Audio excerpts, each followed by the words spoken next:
മാന്നാമംഗലത്ത് കിണറ്റിൽ വീണ കാട്ടുപന്നിയെ 5 മണിക്കൂറിന് ശേഷം ഫയർഫോഴ്സ് രക്ഷപ്പെടുത്തി. മാന്നാമംഗലം തുരുത്തയിൽ മാത്തന്റെ വീടിന് പുറകിലുള്ള കിണറ്റിലാണ് കാട്ടിൽ നിന്നും ഇറങ്ങി വന്ന കാട്ടുപന്നി അബദ്ധത്തിൽ വീണത്.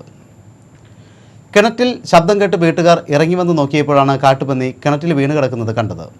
വീട്ടുകാർ വിവരമറിയിച്ചതിനെ തുടർന്ന് ഫോറസ്റ്റ് അധികൃതർ എത്തി നാട്ടുകാരുടെ സഹായത്തോടെ പന്നിയെ കരയ്ക്ക് കയറ്റാൻ ശ്രമിച്ചെങ്കിലും നടന്നില്ല.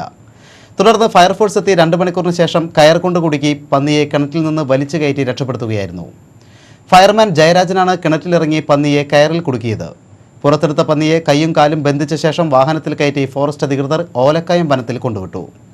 60 കിലോ തൂക്കം വരുന്ന പന്നിക്ക് 8 വയസ്സ് പ്രായമുണ്ട്. കാട്ടിൽ നിന്നും വന്ന പന്നിയുടെ തട്ടേറ്റ് ബസ് കാത്തു നിൽക്കുകയായിരുന്ന മാന്നാമംഗലം സെന്റ് സെബാസ്റ്റ്യൻ സ്കൂൾ വിദ്യാർത്ഥിനി സോമി സോമന് നിസ്സാര പരിക്കേറ്റു. Forester KS Abad Khan, deputy ranger PC Johnson, forester Shanmugham, fire force leading fireman Muraleedharan എന്നിവർ രക്ഷാപ്രവർത്തനങ്ങൾക്ക് നേതൃത്വം നൽകി.